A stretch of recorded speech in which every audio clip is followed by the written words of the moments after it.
we are going to jump into training and development here. Chapter 8. We all set up here? Okay. We're good. So I want to contrast the two really quick before we get going. A lot of people use training and development kind of interchangeably. They're actually very different. So a lot of times what I'll do, you can see it down here, I'll pass like a pen and a paper on the classroom, like just kind of say something or recall an experience that changed who you are. Not taught you how to weld or taught you how to shoot a basketball, but kind of changed what you're about. And we go around the room. For some people want to share, some people don't. But inevitably, it is a negative experience. It's very rare when someone says, hey, it was the fourth quarter, there was 10 seconds left, and I was the quarterback and threw an 80-yard touchdown, and at that moment, I knew I could do anything. No, it doesn't happen like that. It's usually like parents divorce or grandma died or something it kind of shook you to your core. And then I say, well, and how did that affect you? And they almost always have, not always, but almost always have some kind of a positive testimony. Here's how that changed me for the better, or developed my character, developed my perspective, or made me work hard, or something like that. Which in some ways is ironic. If you think about human nature, we actually try to avoid pain and pursue pleasure, right? It's called hedonism. And yet when we're asked to recall the things that shaped our lives for the better, there's usually an element of pain involved. But having said that, so training development, very different things. We're going to focus this chapter in on training specifically with a key definition. It goes like this: is a process whereby people acquire capabilities to perform jobs. So there's a few assumptions in this. To start with, we're assuming that people can actually acquire capabilities. That is, people can learn to do things. And then they will actually do them different on the job. Second, there's an assumption that capabilities affect performance on the job, which I think we have that. But you can see as we look at this, we go, okay, each one of these has to actually tie together, or it's not training. If I'm not adding capabilities, it's not training. If I'm not adding capabilities for performance on the job, then it's not organizational training. It might be helpful, it might even be educational, but when we talk about training, it's very specific. We're basically tooling somebody up to do better on their job. From a macro level perspective, there's a few things I want to say on this. Strategic training, that just means like you're actually being intentional. You're thinking about what does our organization need, our workforce need, that's consistent with our mission and our strategy. It's not just training for training's sake, right? We have a particular pathway that we're walking through with objectives and tactics as a company, and we want to tool up and equip our human capital to be able to go in that direction.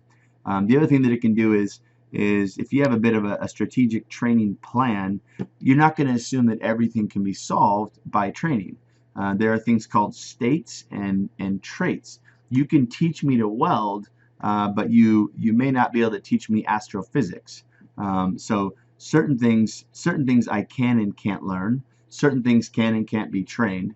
And so to say, oh, well, we have a problem, the solution must be more training. Well, no, you pause for a minute and see if there's evidence that training will actually help. So you don't need to focus in on the content of this slide, but get the process of the slide. The idea is that if you're a manager and you're leading a team, you should be able to articulate to that team, this is the training and this is how it fits in with organizational strategy or some kind of organizational imperative. Meaning if it's sexual harassment training, that's based on the values of our company. If it's training about intercultural competence, that's because the strategy of our company is to be a multinational company in 5 years, and we have to have some kind of a global mindset somewhere in our human capital to be able to facilitate that.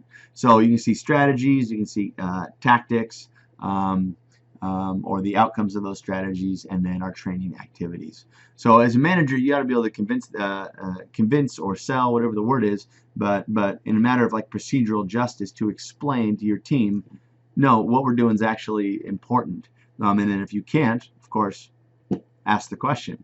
And sometimes you don't have that control, but you can ask the question, why are we doing this? And that's just fine. A couple legal issues in training. This is from a kind of an employee advocate, kind of tactician level for human resource management. And there's a bunch of them, but I want to point to one specifically. The very first one, selecting individuals for training.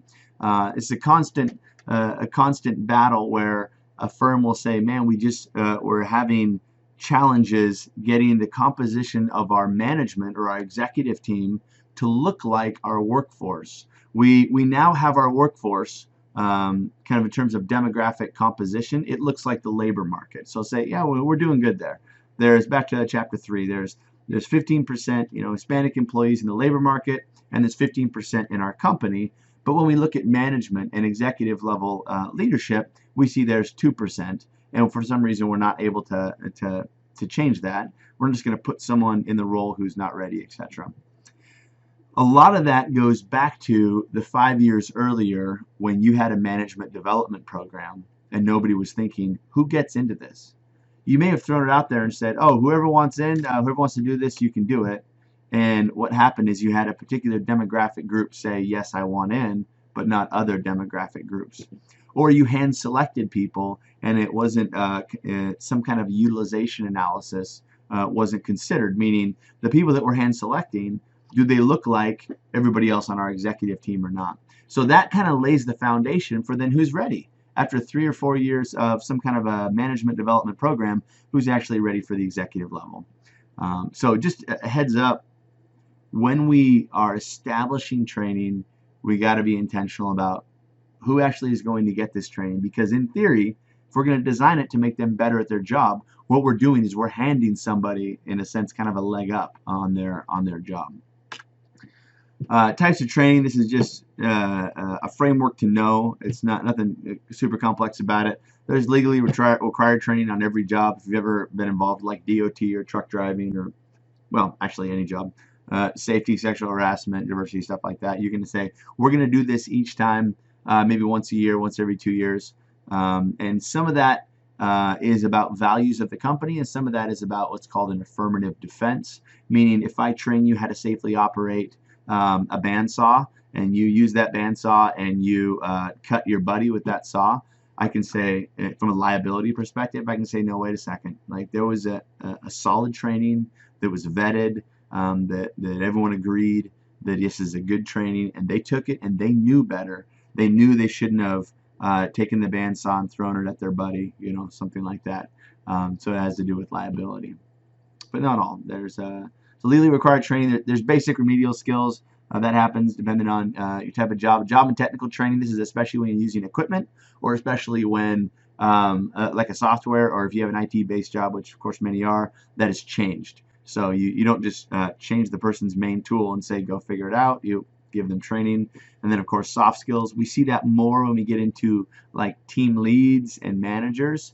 As an agent of the company and as modeling appropriate behaviors, but it, of course, can happen at any level of the organization. Okay, 2 main things I want to hit here. One of them is an onboarding process, so we have that in our vernacular, and the other one is what's called an ADDIE model, which I'll explain in just a minute. It's kind of just a trained design model. So first, onboarding. So orientation.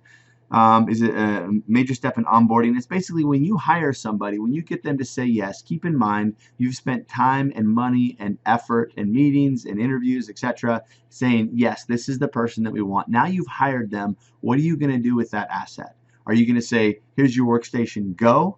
Or are there things you can do on the front end as they are being onboarded into your organization to make it to where you're a higher possibility of good performance, but really about retention? Meaning, after 3 days on the job, do they say, this place is awesome, like they were ready for me here? Maybe a weird example is if you go over to a friend's house to have dinner at 6, and at 6:30 they start asking, hey, so what do you want to do for dinner tonight? You go, well, you actually weren't ready for me. Like I'm not really kind of welcomed in here. So this is almost like a hospitality component. Because obviously you can see some of the benefits, good impression, but a big part of it is socialization to the culture, the environment, the job, the expectations, and they come up to speed more quickly. You can see a few things. One of them on the onboarding process is you want to know, what do new hires expect? So how do we find that information? You go take your last 10 new hires and you got a focus group, or you take them out to lunch and you say, hey guys, you've been here for a month, 6 months, a year. What would have been really helpful in the first few days on your job? What would have been like just money in your hand helpful for how to get integrated quickly. And they may come up with some crazy ideas. I mean, you don't know. Like, hey, parking sucked.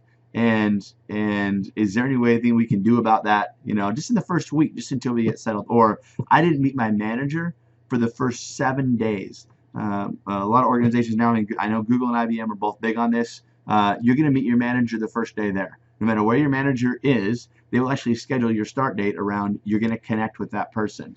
So little things like that. Okay, create connections, add networks. That's your friendship.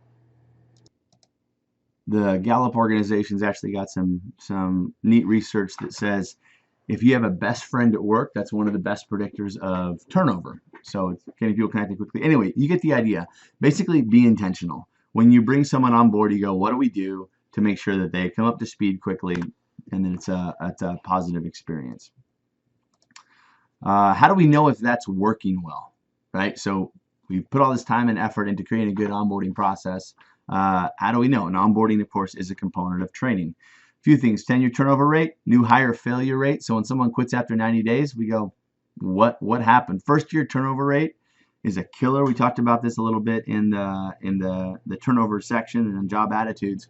But when you've gone through all this effort to get somebody kind of right skill set, right time, right number of people, and they quit in the first year before they're kind of higher up on the productivity level, it's so frustrating, so expensive. So part of that is adapting your onboarding program to do it. So that's it on onboarding. Give them big hugs. Well, maybe not, really, but give them big hugs when they come in and get them set up for success early. Okay, ADDIE model. The ADDIE model is like the bread and butter basic model. Anybody who's in training knows this. We have an entire elective course set up on how to do each one of these really well, including in our graduate program. So it begins with assessment. That is, if we're going to train on anything, the first question is assessment. What do we actually need training on? Is there a need for training, etc.? And what is the gap between where we are and where we need to be?